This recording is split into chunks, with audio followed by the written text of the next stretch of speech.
it was a completely different situation. It's like 35 and raining as hard as you can imagine. I mean, we were just soaked. It's like super ideal hypothermia conditions. And we had no way to get out of it. You know, it's not like you're going to bivvy out there. There was no way to get out of the wind. And so we pretty much just had to keep moving. You know, we'd already been moving 15, 16, 17 hours that day. And this was one of those situations where we weren't really riding our bike. We were pushing, and the longer you went, the harder it was to stay warm, you know? You couldn't even stop to eat. I mean, the wind was just blowing so hard. The only thing I could focus on was just moving ahead.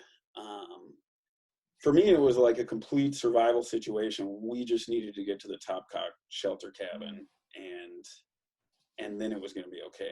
But not knowing where it was, not knowing how long we were going to be out, I was really concerned about all of us, because we didn't have the clothes to be out in those conditions for a really, really long time, and that made me really nervous for the three of us.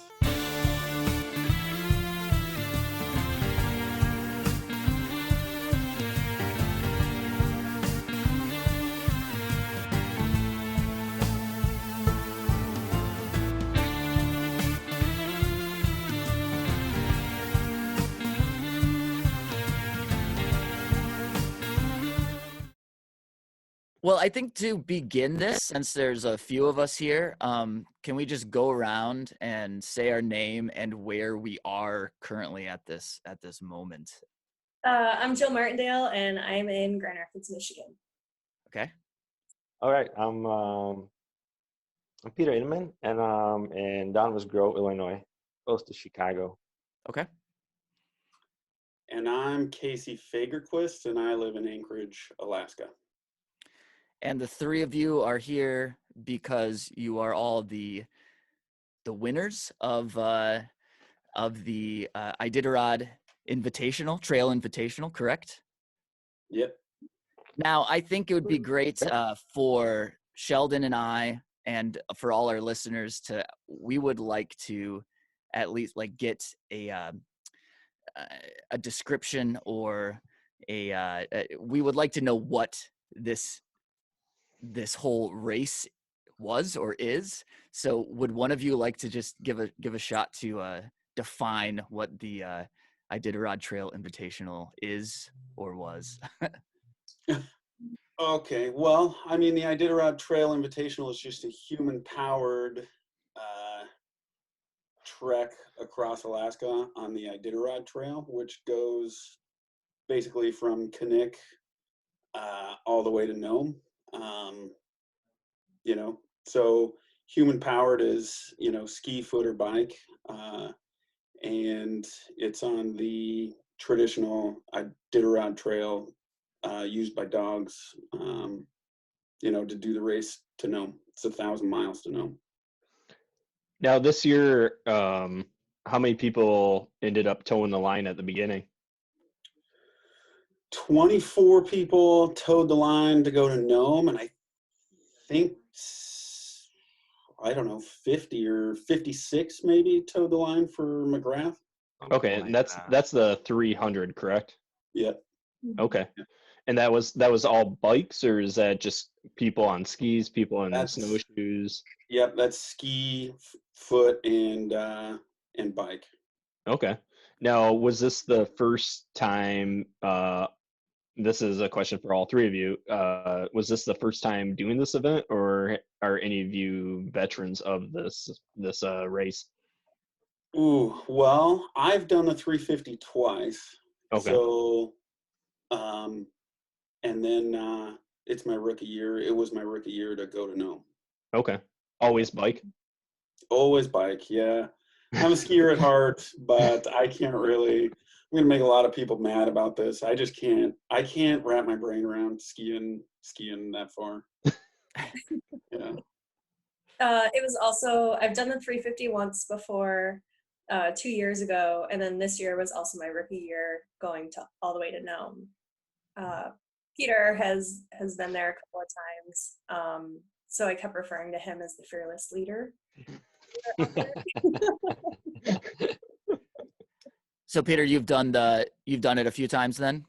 Yeah, so I've done 351 in 2015, and then I did 1,000 miles in 17 and last year. So this was my third time going to now. Now, if I'm not mistaken, to even take part in, I'm sure for the 1,000 mile, but for the 352, do you have to? There's like a vetting process. I mean, they don't want just any. They probably don't want me to go up there and give this a shot, right? You have to qualify for it. Okay. So it took me a couple of years. I started with the Tuscobia Winter Ultra, and then moved on to the Arrowhead 135 in order to qualify for the 350. I don't remember exactly how many races you need in order to qualify for it. Do you remember, Casey? I don't off the top of my head, but you and I did the Fat Pursuit together one time. Yeah, it definitely helps having experience in other races. And winter camping. Mm-hmm. Yeah. The desire to be out in the cold. Yeah. What was the coldest temperature you guys came across over your 22 days? I think we had like 45 below for sure. Yeah. Oh my goodness. And that's without wind chill? That's without wind chill, yeah. Oh, man. So, I mean, all of you have experience in this type of event in these like winter ultras. But how does one go about training and preparing for such a undertaking like this? I don't know. I don't know if like I felt like I was preparing as best as I could. And then when I got out there, I still felt pretty ill prepared. But I did a lot of days where, like long loaded up bike rides, or just going out with my loaded up bike and practicing pushing. I go on dog runs a lot just because it's an easy kind of way to get a workout in and then still exercise my dogs. So I'll wear like my Wolfgar boots and take the dogs out, and we'll just kind of bushwhack around and explore a little bit. Yeah. How did you guys?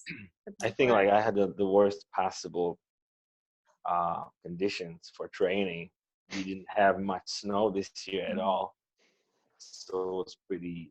It was just riding in the cold, but it wasn't really that cold. So, and after I was listening to Casey's podcast with Randy, I was like, wow, a lot of hours training. I didn't feel like I trained enough, but I mean, I've done it a couple of times, but still, I don't know if you can even train for this. It's just, I don't know. It's probably overall, like over the years. Sure. Yeah. So getting all those after all those races and rides, it's just yeah, experience from many previous races and rides, I guess. Yeah. I think it's accumulative for sure. I'm pretty specific about my training. I work with a coach, and I go ride my bike every day with a specific purpose. I think largely, I really enjoy being outside and I enjoy riding my bike. I like to have fun with it. I don't want to it's not fun to be stuck inside on a trainer. So, my whole thing with riding my bike is getting outside and being outside and having fun. So there's always fun infused in every training session, but it is a training session for me. I'm super specific about it. And we had a like super ideal winter for training this year. It was cold. We had a lot of snow. I went out and did the Copper Basin 300 course. It's a sled dog race out in the Copper Basin in interior Alaska. And it was 54 below out there. So it was horrible. It was really bad, but it helped me really dial in my cold weather stuff. And So, you know, I think it's sweet to live in Alaska, but I have always just been really impressed with people that come up from the lower 48, because I know it's hard to get the cold weather training. It's hard to get the miles and miles and miles of riding on a snow machine trail, which is totally different than riding on groomed track or roads or whatever. So yeah, I mean, I think it's, you know, to a certain degree, it's a little bit of a advantage to be in Alaska, I think. And I want to get to the snow and the cold and the gear in a second, but I just don't want to get away from the fitness aspect of it. Is there anything that you do that you can do besides just going out and riding for, I don't know, 7 hours? I mean, I can wrap my head around training for 100-mile, even a 200-mile race, and like thinking, okay, this is where my heart rate and my zone needs to be. But going out and, I don't know, you guys are doing what speeds of like 5 miles an hour, 6 miles an hour? I don't even know.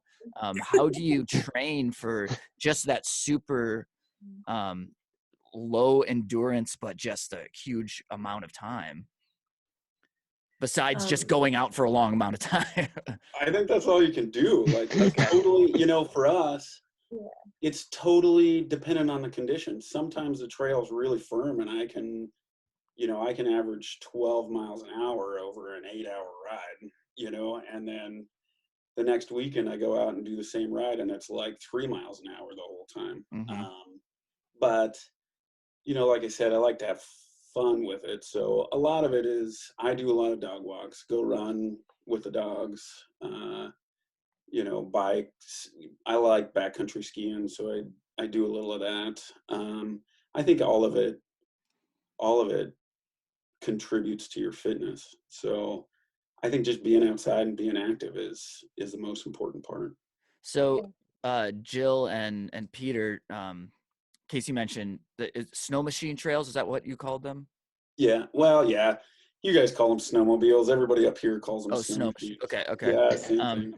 But did you find, or have you found like a big learning curve or a big adjustment when you get up to Alaska and having to ride on these conditions that you're not used to?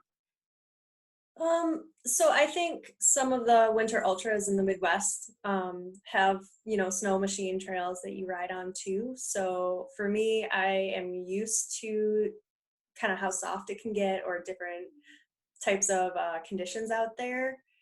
But in Michigan or around Grand Rapids, we don't have a ton of snow machine trails. So I'll wind up riding a lot of gravel and then going a lot of places where I know it's going to be soft. So like down by Yankee Springs here in Michigan, there's some Forest Service roads that like all-wheel drive trucks will drive down, and then nobody else goes down these roads. So I would do a lot of riding in that area just because it would be soft. It'd be a lot of pushing. It would be kind of slow going. For me, I practice the mental aspect of it a lot. So it's really like I've definitely pulled myself out of a race before because I wasn't going as fast as I thought I was going to go.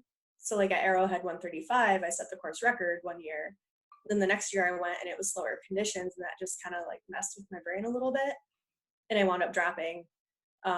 So for me, going into ITI 1000, it wasn't like a plan of like, this is my set goal, even though of course, you know, I set these like high reaching goals of like setting a new course record, which definitely didn't happen. But you can't really get in your head. You have to be able to be like, okay, we're going to do 20 miles today and we're going to push the entire way. And that's totally fine. Which happened. I usually go and then just wing it. Yeah. Yes. No, I think it's just I'm doing a lot of endurance rides and races for the whole year. In the summer, I did Colorado Trail, and it's pretty hard as well. It's not really cold, but you got different challenges, and guess it all contributes to that. And then I'm pretty stubborn, so I'm not very fast. I'm not super fast, but I usually finish what I start. And yeah, Yeah, Jill, you mentioned just the mental aspect, and I feel like for preparing for something like this, you have to have like your fitness right, your head right, and your gear right. But how, Peter and Casey, how do you kind of tackle the mental aspect of making sure you're prepared mentally for something like this, and then when you're in it and mentally things go awry, how do you kind of deal with it? You should go for it, Peter.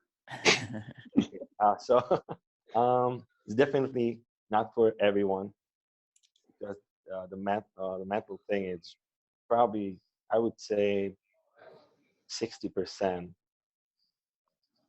of success, and patience like super important. So I'm trying to always be patient, because even like slightest little mistake in that cold and those conditions can cause you can lose your finger, or in the worst case you can lose your life. And I guess it's kind of important to be patient with everything you're doing, and just be positive, I guess. Yeah. Mhm.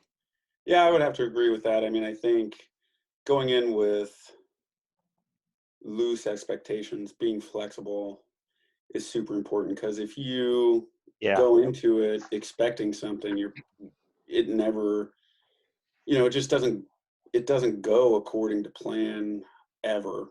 And I think that's the hardest thing mentally, is you're expecting something, and then when you can't follow through on it, it becomes frustrating. Then you get negative, and it kind of has a snowballing effect. So if you can remain positive and flexible and open to what's happening, I think you're better off. And then I think through training, just spending a lot of time moving outside, I think that helps you be, used to being outside in the weather and ready for it. Now, Jill mentioned pushing your bike 20 miles over the course. What was your percentage of riding versus pushing? And when you have those times, how do you mentally prepare yourself for a day that you're just going to be pushing your bike? I will say that I really dislike pushing my bike. I went into this, with a overly positive attitude that I was not going to be pushing my bike too much, and that bit me really hard right from the start. I mean, we pushed right out of the start. Oh, really? I think fortunately we rode way more than we pushed, and the conditions were such, at least for me, that getting off and walking a lot of times was almost a nice respite from the riding, because the riding was really difficult. It was really slow. It was really frustrating. It required a lot of focus. So sometimes getting off and walking was, a little bit of a relief. But, waking up to those days where you pushed all day and only made it 30 miles, I was really happy to have Jill and Peter for those days. So we're like, in terms of the conditions, were they exceptionally bad this year? Oh, I don't know. Maybe like a lot of I think they were pretty bad. Okay. Definitely my hardest year. Okay. Now would that be both temperatures or snow conditions, or a mix of both? It was just a mix of crazy weather. We had like super cold, 45 below, and then second half of the race, it's 40 above and raining. So like extreme from one extreme to another.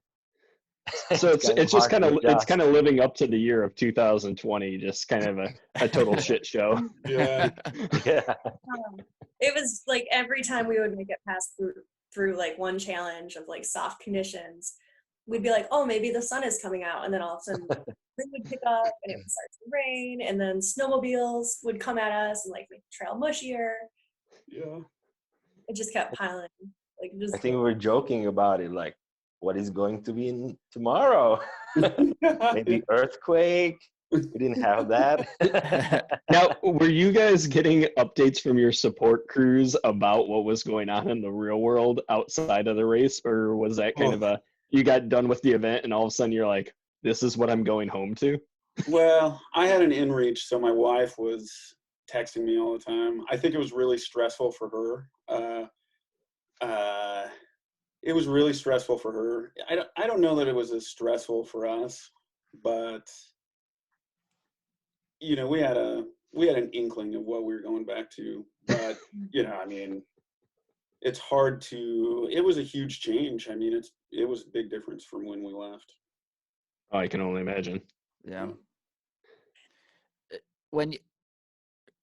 For the majority of the route, did you guys stick together closely, or were you working separately and then coming together at different points, or how did that all work out? So I think we all got to McGrath at different times. But then we had to wait there for the trail breakers. And then we all left together with Juicy K. He was our fourth. I think it was, by the time we made it to Ruby, Casey had gotten there first, and then Peter had gotten there, and then I got there. And I think from Ruby, we all kind of stuck pretty close to each other. How far was that into the race? A little over halfway. Yeah. I guess the reason I'm asking, right when you get on the Yukon River. The reason I'm asking the question is, were you trying to tackle some of these challenges completely alone, or were you kind of helped out by just the camaraderie or the having someone else there with you? I mean, for me, my whole intention was to race it, you know, not necessarily race against somebody, but just push myself and see how fast I could do it. You know what I mean?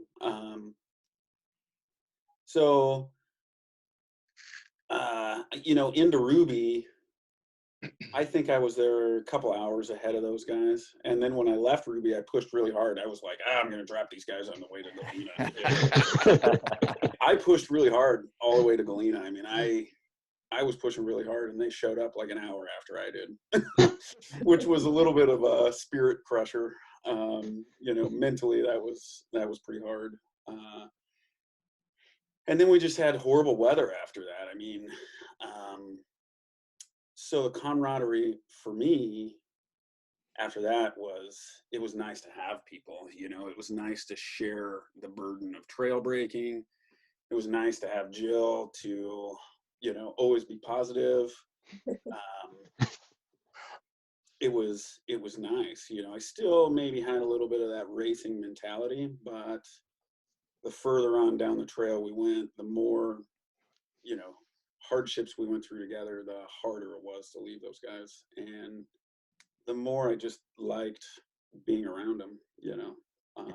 The racing aspect of it, you know, it just wasn't conducive to that. I mean, I could have beat my brains out against the wall and, you know, put a mile on them over 15 hours, you know, just the conditions just weren't conducive.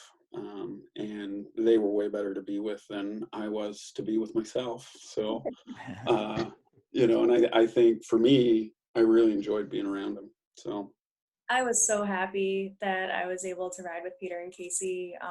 Like I went into the whole thing, like not really knowing what was ahead and what I was really up against. And after McGrath, it became very apparent that, like, I just didn't know what to expect out there. And I think I could have survived by myself, but I agree with Casey. Like, it was so good to have the company and the camaraderie and friends and just people to share snacks with or joke with or just to talk to out there. And they definitely kept me riding or pushing faster than I would have been by myself, because there was always like that feeling that I needed to keep up with them.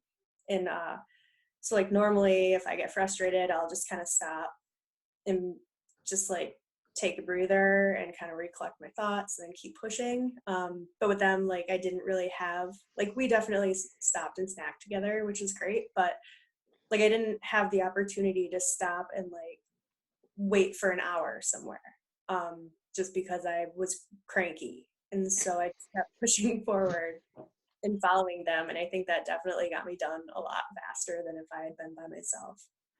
Now, Peter, the other years that you have done the 1,000-mile, did you do it completely solo, or did you also have a kind of a group to work with? Or was this year a little different than your other years? So my first time to Nome, I was riding pretty much solo because I got really sick the second day of the race, and just everybody was passing me, even runners and skiers. So it was very frustrating. But I got like third day, fourth day, I got a little better, and then I started passing those guys. But I was pretty much riding by myself. But there was another guy. He was not racing. He was not part of the race, but he was just touring. And he was like super nice guy. And we ended up at the same places every night.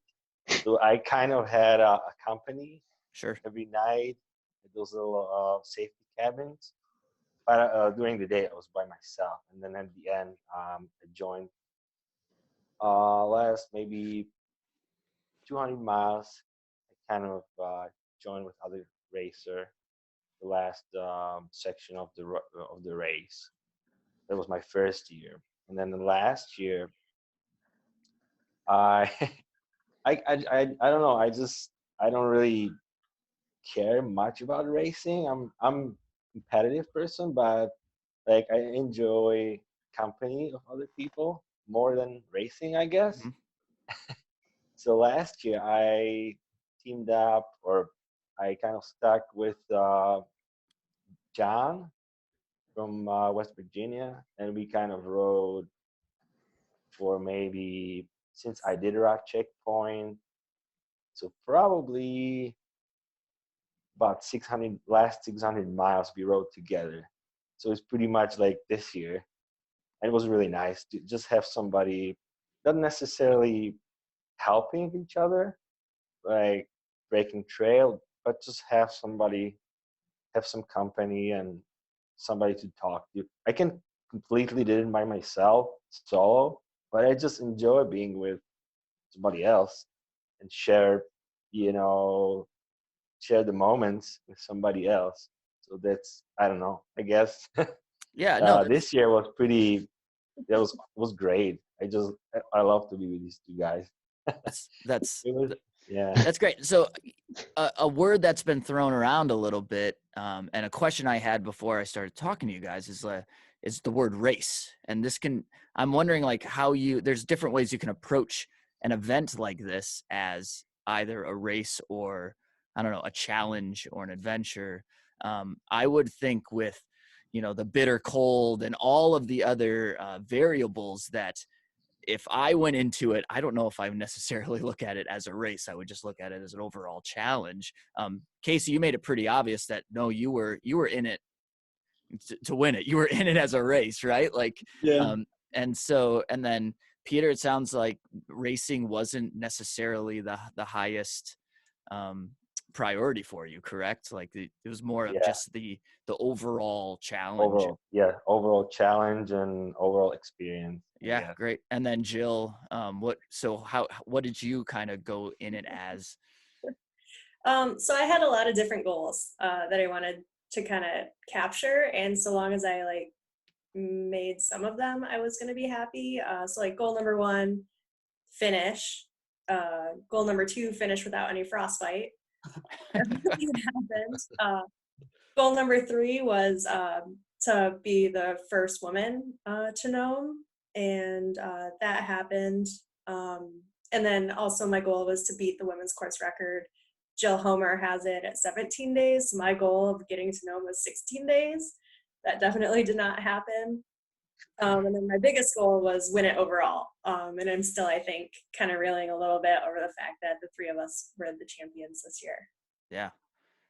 So Jill, you kind of, I mean, it sounds like you do have that competitive streak to you though. Like, I mean, you definitely went in it to finish it healthy, but it sounds like you were definitely competing a little bit. I'm definitely competitive, but also I know in a race like this, of this magnitude, I know the benefits of riding with other people. They'll make you ride faster because you'll want to keep up with them, or you'll keep pushing each other, keep working together. One of the little mantras that I say in my brain all the time is work smarter, not harder.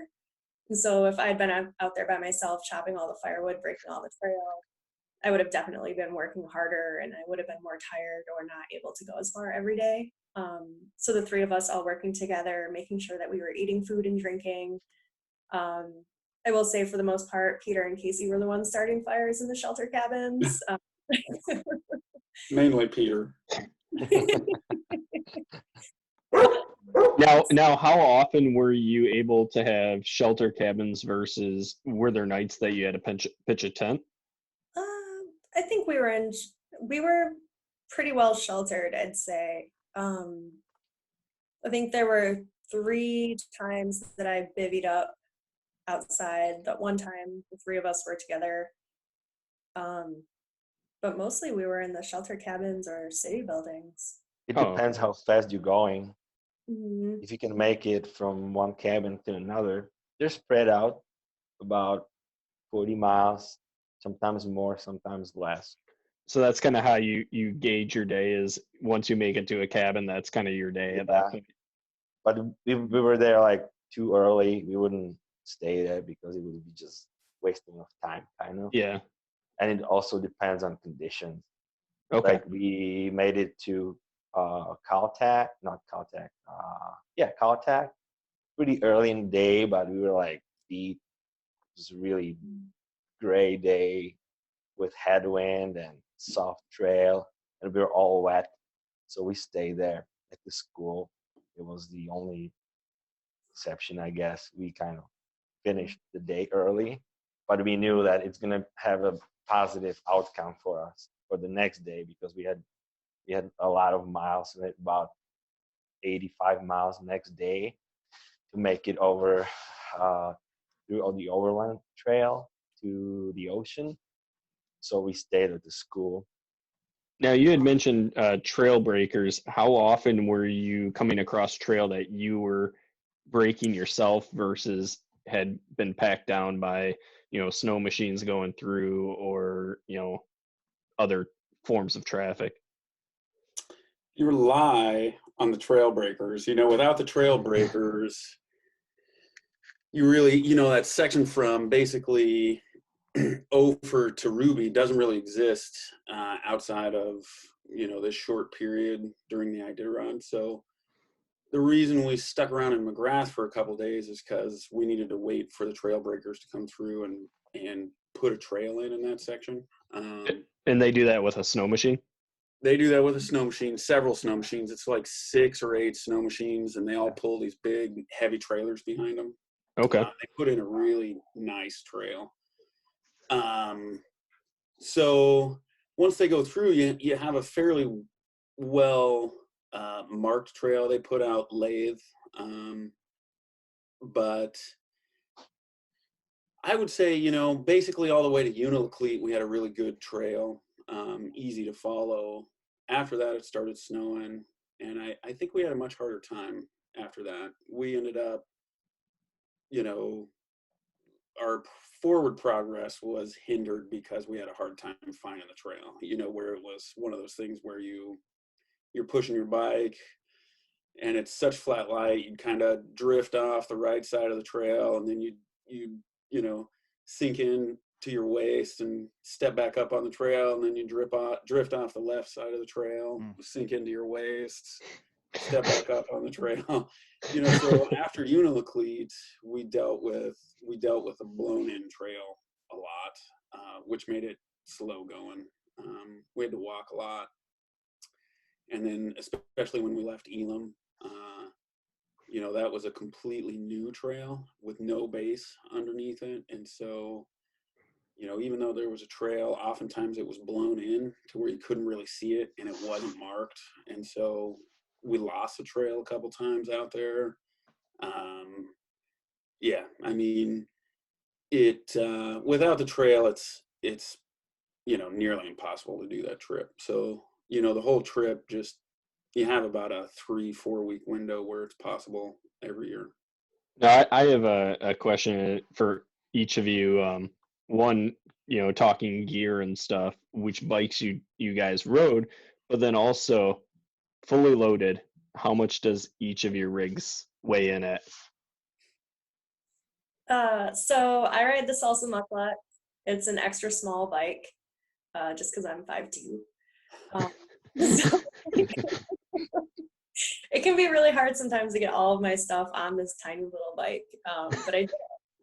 And I did it so well that my entire bike weighed about 72 pounds, and that was without water and without all of my food on it. Holy cow. Before shipping them from Nome to Anchorage, and I was pretty surprised at how heavy it was. But it was a hoss. Yeah. Mine was- I ride a fatback Corvus. It's a carbon bike. It's a large, so easier to fit things on there. One thing I'm always super impressed with women is they have less space to put stuff on their bike, but you have to carry the same amount of stuff. It's not like their clothes weigh that much less. So, pound per pound, they push more down the trail than the men do. They have a lot bigger job than we do. But when we weighed our bikes in Nome, mine was 60 pounds. Oh, wow. That's, basically at the end of the trip, no food, no fuel.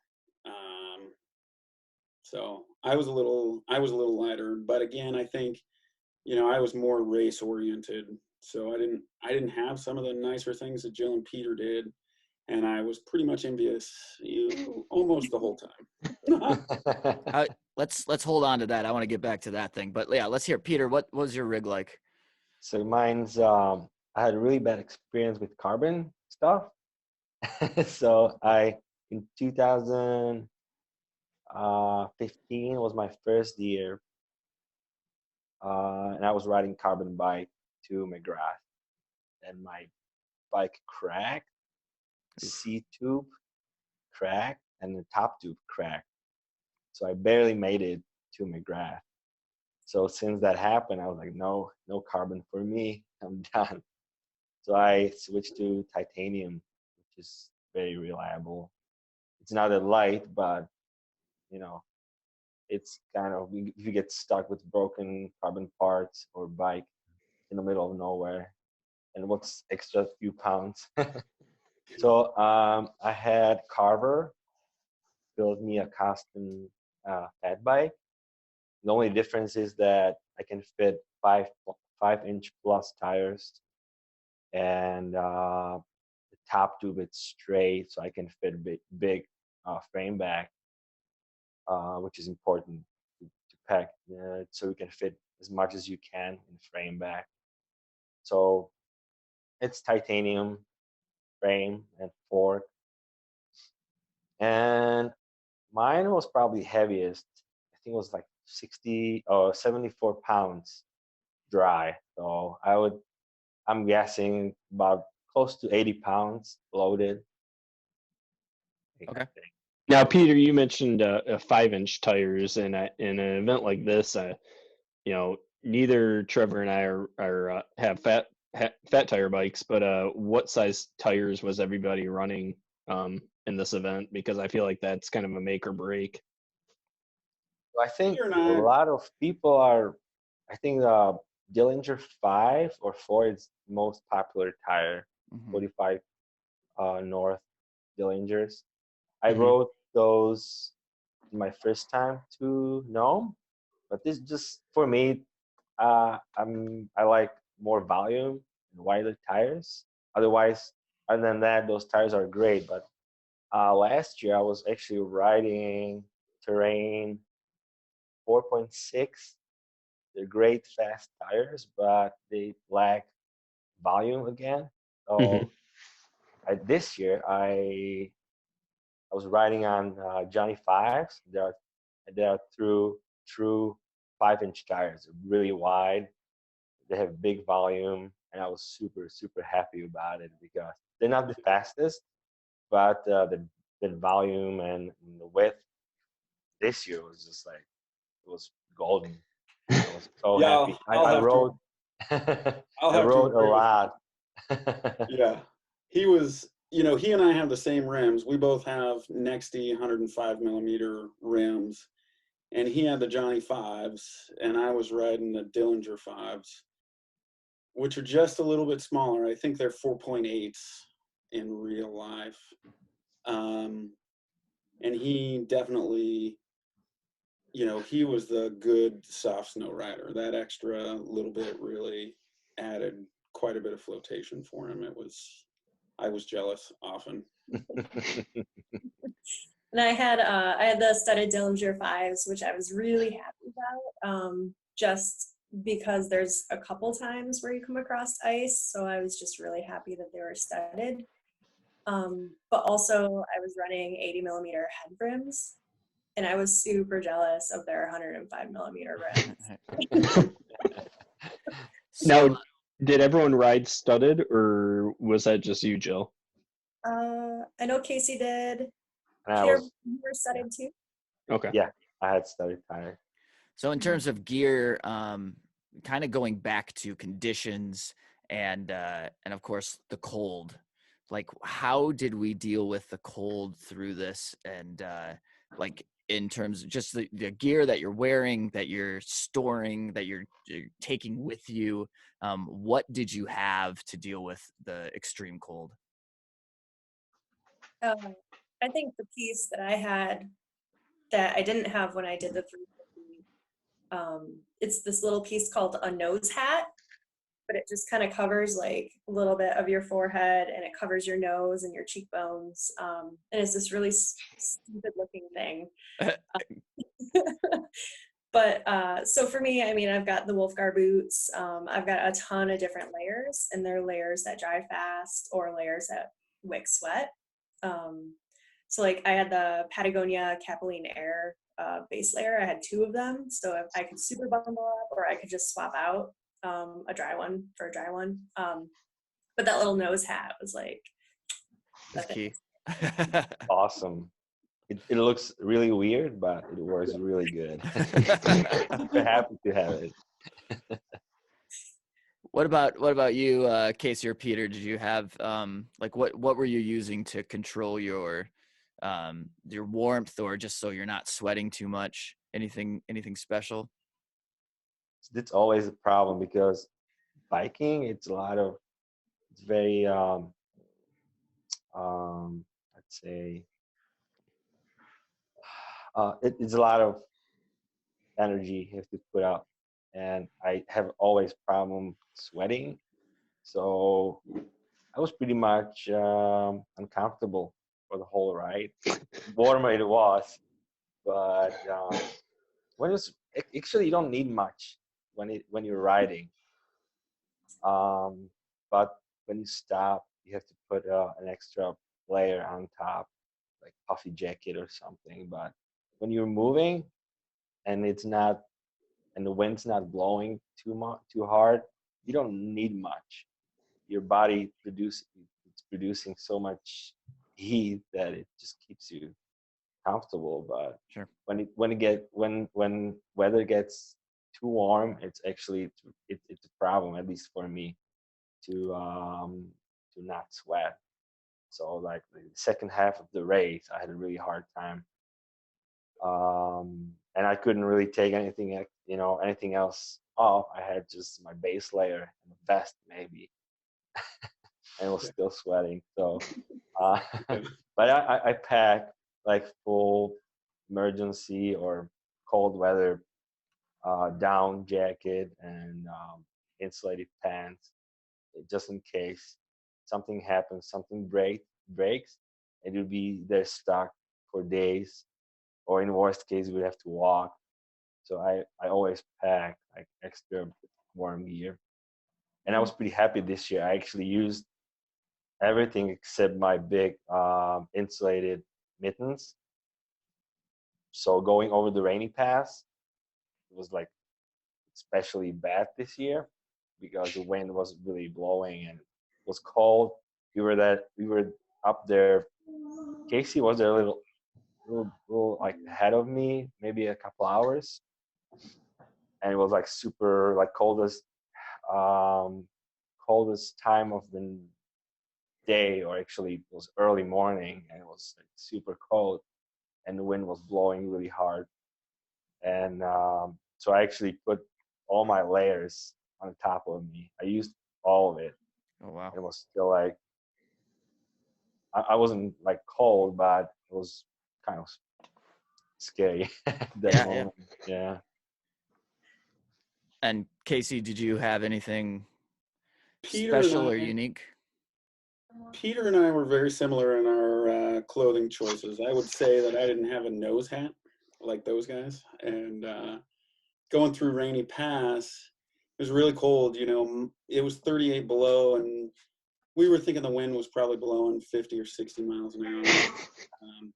So it was, super cold wind chill. And I was going through there, around 1 or midnight or 1 in the morning by myself. And I just got, gust of wind froze my cheeks, both my cheeks and my nose, kind of instantly. I knew it happened. So I had to kind of stop and put a face mask on, which is really difficult like that, same deal. I had all my clothes on.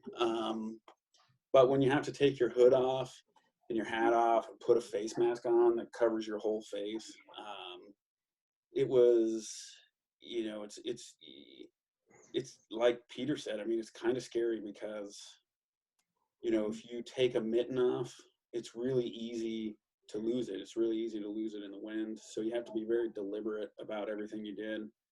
And I just made a bad decision earlier in the night by not putting my face mask on, and it ended up being, the wrong decision. So I did get some frostbite on my cheeks and my nose, not super deep, largely superficial, but by the end of the race, I mean, I had, it was dark, black, peely skin, so it was kind of crazy.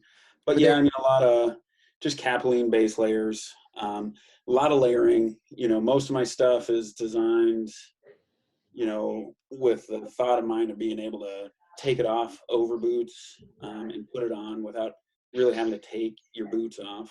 And then, I had a mix of synthetic insulation and then down insulation. So, again, similar to Peter, like I want to be self-sufficient and make sure that if I got caught out, I would be able to survive like that. Or, if you come across somebody and it's 40 below and you need to help them and you can't move, just having enough clothing on you to keep warm at 40 below is kind of important for me. So I think I probably carried a lot of clothes, maybe more than other people, but it comes in handy, and it definitely came in handy going over Rainy Pass. Yeah, there's that. This event and this race, it's more than just an experience. I mean, you're dealing with survival and having to survive and having those moments, just like you were saying, of not having your face mask on and really doing some damage. Like, were there moments for the three of you that survival really came clear, that yes, I have to do this and this to make sure that I'm getting out of this situation? Yeah, I think for me, it was Rainy Pass. I had two of those moments, Rainy Pass, a little bit I knew, since I'd been through Rainy Pass before, I knew if I just made it to the top, the wind was going to die down and it would be fine on the other side. It would still be really cold. It was still 40 below on the other side, but you didn't have the wind,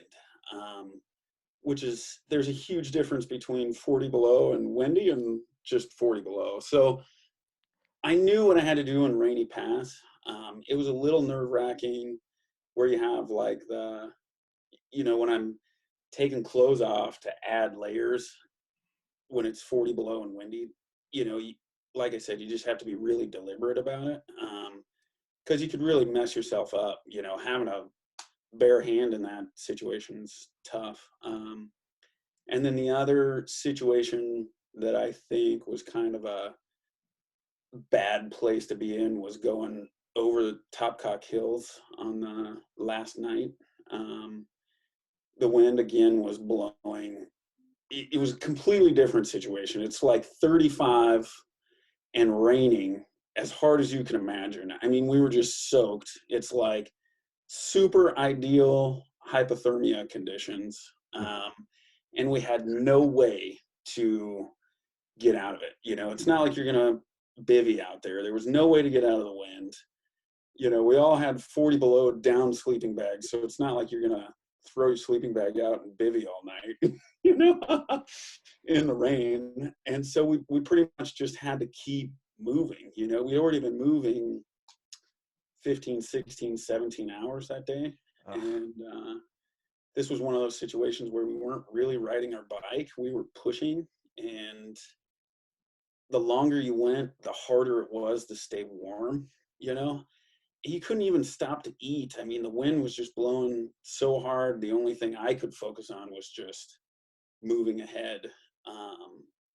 And for me and probably Jill, like, we didn't know how far we had to go.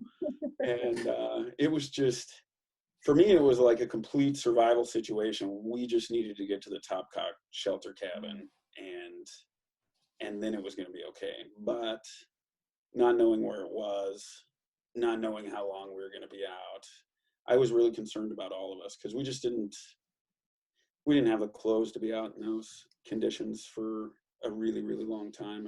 And that made me really nervous for the three of us. So for me, those two situations were kind of life or death a little bit. Now, you mentioned eating. Each day when you guys were embarking on these segments, what was the caloric amount that you were kind of putting either as your goal, or how much you were stocking on your bike? I found I was feeling best if I was eating like 1,000 calories for breakfast, and then 1,000 calories again for lunch, and 1,000 for dinner, and then just constantly eating in between.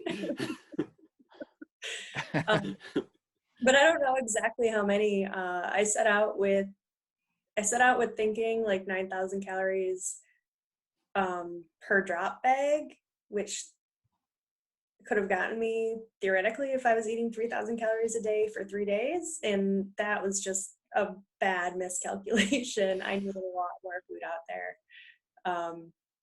But luckily at the Iditarod checkpoints, there was a lot of food, which was awesome. And then we were able to rate other people's drop bags. But I was probably getting about 1,000 calories or more per meal, and then just constantly snacking in between. What about you, Peter?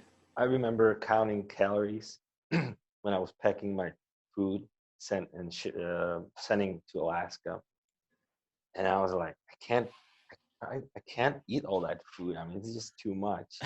And I was like really planning well, like getting like as many calories as I can. So like really dense food packed with calories, but it's still so much food, and you just don't have an appetite, especially while moving. So we would just stop and we would just eat and eat and eat. Every time it felt good to eat, we would just keep eating whatever we can, whatever we found, and whatever tasted good, because you you'll get kind of sick of everything you pack. And so then we were like super excited about rating other people's drop bags. Everybody who dropped, we knew food dropped, and at the end it was just three of us, so we knew that all that extra food we can get into it and pick whatever we can, whatever tastes good or looks good. So yeah, so it's just really hard to get, we would just snack all like all day long pretty much. We'd stop every, I don't know, 15 minutes or 20 minutes, but it's still not enough.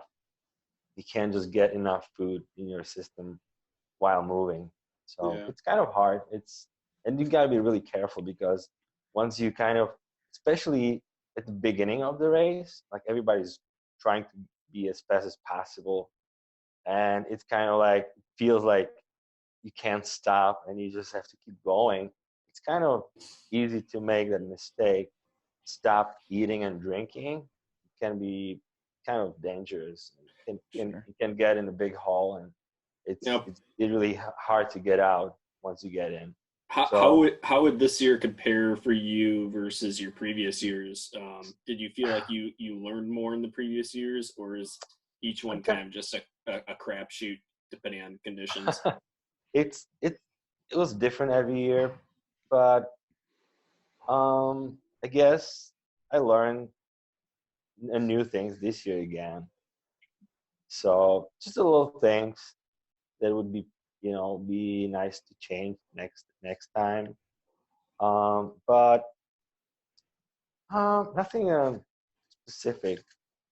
I would just change up a little things, but I was pretty happy about. I was like really happy about my setup, all my clothes. I wouldn't change anything. I would take a different sleeping pad. I remember we were having that discussion before the race, and it's just funny. Like everybody's got different opinion about what you should take and what you shouldn't. And I would just take a different sleeping pad, because it's really hard when it's like 40 below. It's really hard you just don't want to spend any extra time setting up your sleeping. So as fast as you can get in a sleeping bag, it's better. So I had inflatable pad, which is really comfortable and super warm, but you have to pull it up air, so it takes time. Sure. So you have to mess around with it a little bit. It's that really says a lot about an event when you're talking equipment. You have to talk about how you're going to sleep. Yeah. What you about pretty much don't want to spend any extra time. You don't have to. Yeah. Everything needs to be like, especially when it's like really cold, you don't want to mess around with anything. It needs to be super simple. Sometimes you can't even take the gloves off, so it needs to be glove friendly. So as fast as you can set it up and pack it up, it's better. Definitely. Jill and Casey, I mean, obviously the two of you are experienced winter endurance athletes, but what then, because this was your first year doing the full 1,000-mile, what lessons did the two of you take from this experience? So when I did the 350, I remember getting to McGrath and just being like the hungriest that I've ever been in my whole life. So in December of this year, I started eating meat after 15 years of being a vegetarian. Wow. But it was like at in every village, every meal we were eating, I just had that like flood of relief and just like thankfulness that I ate meat now, because that was like all we had and all points. So that was smart. That was a smart change that I learned from in the 350. But I think just with winter camping and with other winter ultras that I've done, I've definitely learned a lot, and I definitely learned through my mistakes. So I went into it, patience is key. Trusting your gear was good. I ran tubes in my tires because I had flats in negative 47 degrees at Fat Pursuit the first year that I did it. I had like 3 flats. So I ran tubes this year, which for any other winter ultra, it's been totally fine. But the friction of the tube inside of the tire caused slow leaks. And so in Rhone, I had to change a flat. And Peter was there and wound up helping me because I broke my hand pump. But then also in Caltag, I had to change a flat again, and the stupid little nut on my valve stem got stuck. And so like we had like 2 different Leathermans that we were using, and Casey and Peter had to like muscle it off. Oh my. It's just like, ah. So like we definitely had that conversation on the side of the trail, like, okay, if we're gonna do this next year, which was a funny joke in itself because we were all like, oh hell no. Although now the like more time that passes, the more I actually do want to go do it again. But we'll see what happens with this coronavirus stuff. But running fatty strippers in my wheel would be key. And there were a couple of things that I took that I wound up not using. Like I had some extra hats, some extra face covers that I wound up not needing. And then a foldable saw would have been awesome to have out there. So I actually ordered myself one on Amazon. I'm really excited to get it. I would not bring a foldable saw, but that does, maybe I'll travel with Jill next year. Yeah, I mean, I think every time out's a learning experience for sure. You know, there's a lot of little things I think I'd change, you know. Certainly being around Peter, he's got a pretty sleek setup, and I think I'd kind of, you know, locations of things on my bike I would change. But I mean, you know, getting out and practicing and knowing how to use your stove and being comfortable sleeping at 40 below, and you know, I practice all of that going in there. So for the most part, I think I was really happy with everything I had. You know, I would do minor changes, which I think is always going to happen. You're always going to tweak things here and there, move things around. Again, I think, you know, I had a few less items than Jill and Peter. You know, I think maybe if I did it again, I might bring some stuff like booties to walk around in, and you know, a cup would be nice, and a couple other things, you know. But for the most part, I think I was pretty happy with it. You know, I wasn't out there wishing I had something, or you know, wanting to throw half my bike away. So yeah. Jill, you joked a little bit about next year and saying that, like, let's pretend that next year is just fine. Everything kind of like passes. Like, would the 3 of you be interested in giving this another shot? It's tough, you know. It took a lot. Like I had to leave my job, and they had to be okay, like without me for a month. So that was a lot to ask there. And then also, I needed to leave my husband with our 2 dogs, and that's a lot to ask right there. And then just the travel, saving up money for it. I don't know. I would love to in a heartbeat, but I just don't know if logistically it's going to make sense to go in the next year, especially with everything as it is right now. But it is definitely something that I'd love to go back to again. Sure. So I was, for the whole time, I was saying that this is it, 3 times, and that's it. I'm not coming back. Never, ever. But never say never, right? So I'm already thinking maybe another southern route I can do, but definitely not next year. It's a big commitment, and it takes a lot of time and money, and there's a lot of other events I'd like to participate in. So probably not next year, but maybe 3 years from now. We'll see. Okay. I would have to agree with Jill's sentiment. While I was out there, I was like, I'm never doing this again. But, you know, as soon as we were done, I would go back. I'll go back for sure. I mean, I'll do the 350 almost certainly next year.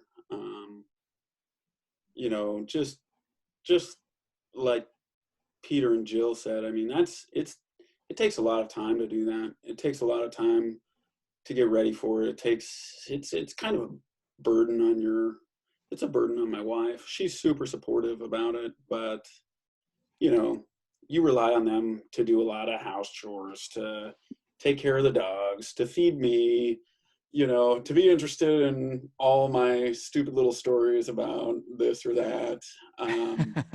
You know, and then getting away from work. My work's super supportive as well, but you know, I think ideally, heck yeah, I'd go back next year, but we'll see how it turns out. I think it's a lot of stress on me to have all of that going on. So for sure, I'll do the 350. Hopefully, I'll do the 1,000, but it might be a couple years. Who knows? Maybe Jill and Peter and I'll talk about it, and we'll have a reunion in a couple. Oh, there we go. Yeah, I do really want to do the southern route, and having a reunion with Peter and Casey would be incredible.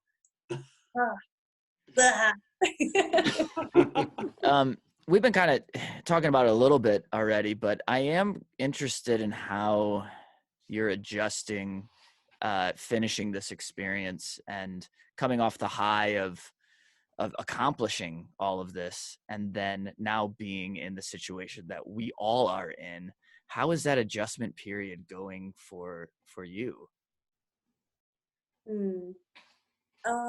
I am still waking up after 10:30 in the morning.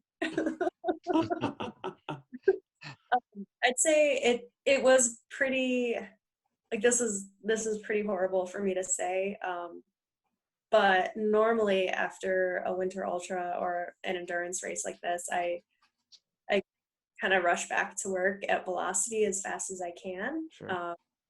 Which is, I mean, I get to work with bike nerds all day. So it's not like it's a difficult job. I love it. I love my coworkers.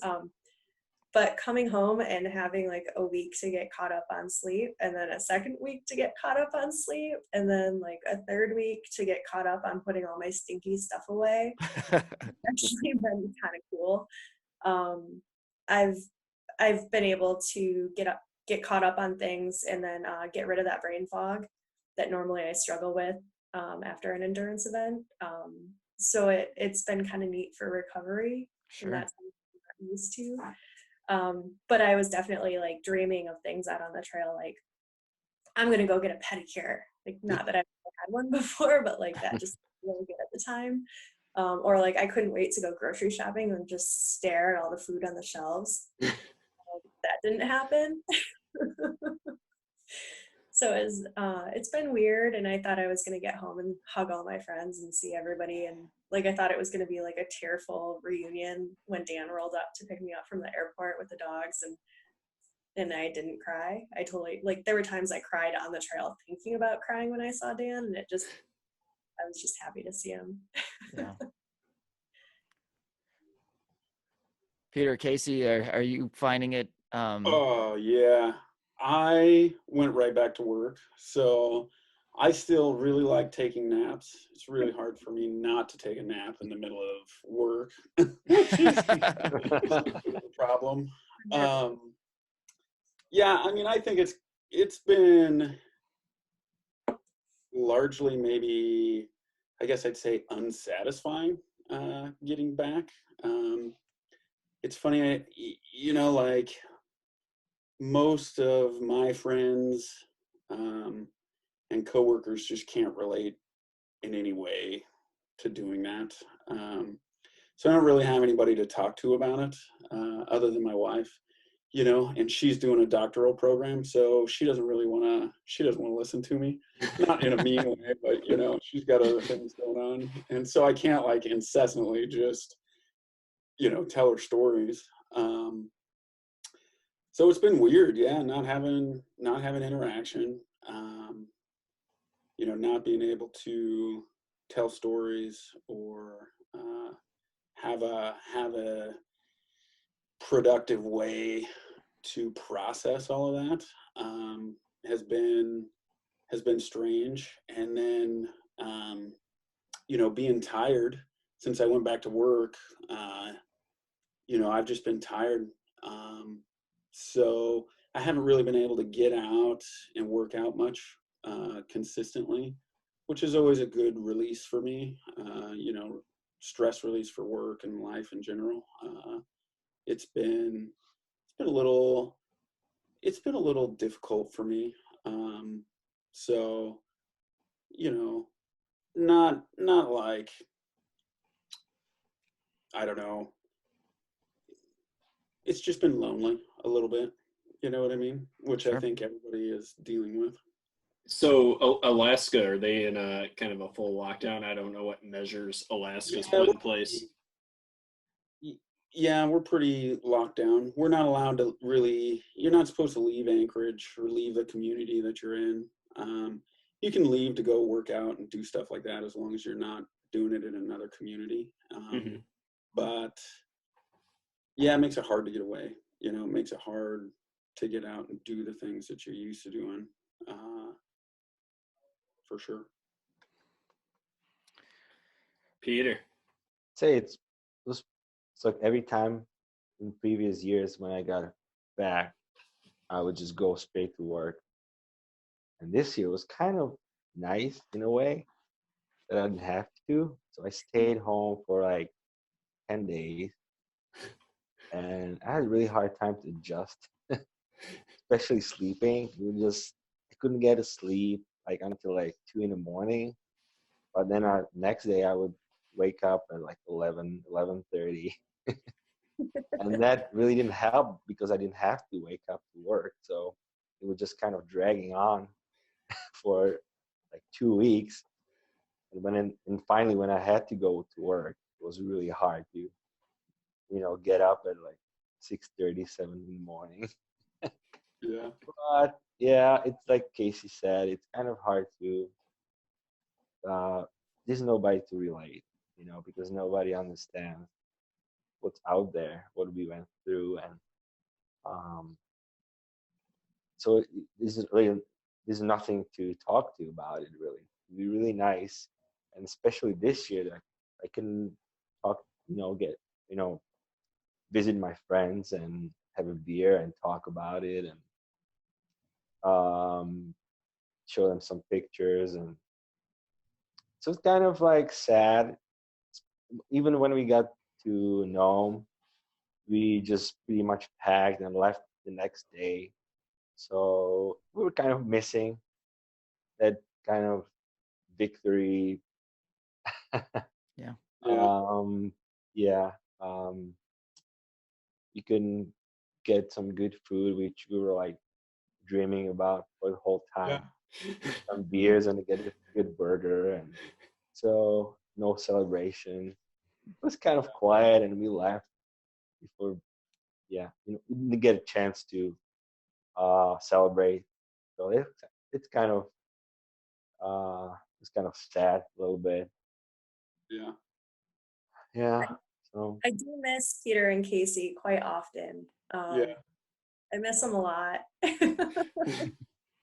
Which is like, I mean, I'm home, like I'm in a safe spot, and I'm really lucky that Dan was so prepared to like take care of me once I got home. But I do really miss I miss having Peter and Casey all day long to talk with and to just joke with, and like there were no other problems, like even though there was so much more going on with the weather and with the coronavirus and stuff like that, like every day we just had to wake up and move and go forward. And so I feel kind of like directionless being at home, and I would say it's been a little bit unsatisfactory as well, just because it's, I don't know, kind of anticlimactic. Like you go and you do this epic huge thing, and then you're home. And yeah, I'm lucky that I've got some really good endurance friends that I can kind of talk to a little bit, but I definitely miss these guys. Sure. Yeah. Well, I think it would be great if we close on a positive note. And not that, no, thank you for sharing all of that. I really appreciate that. But I'd love to hear about a story or like a funny moment, or maybe just a positive moment that the three of you shared while you were on your adventure together. If you can think of one. I'm kind of putting you on the spot, I realize. I have Go, Jill.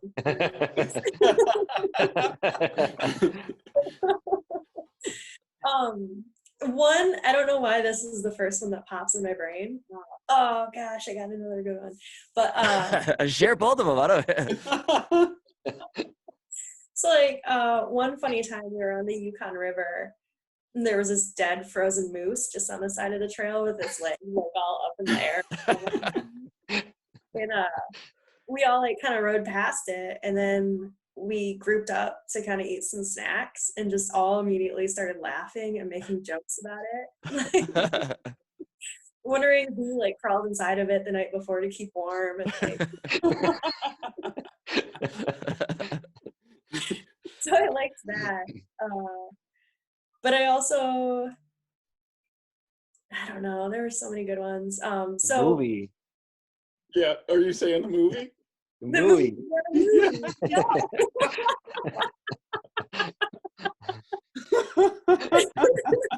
I was gonna just talk about how we would guess how many rotten pieces of food were in like somebody's drop box.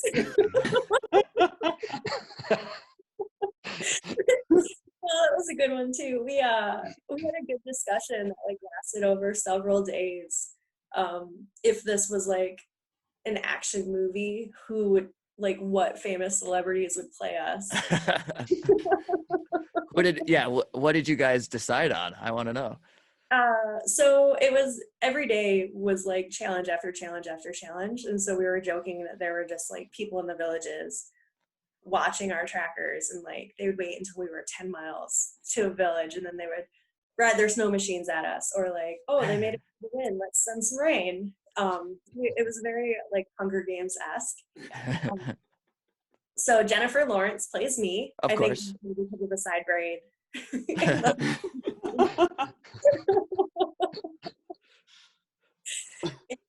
Hugh Jackman plays Peter, because Peter is very like outdoorsman, very like rugged.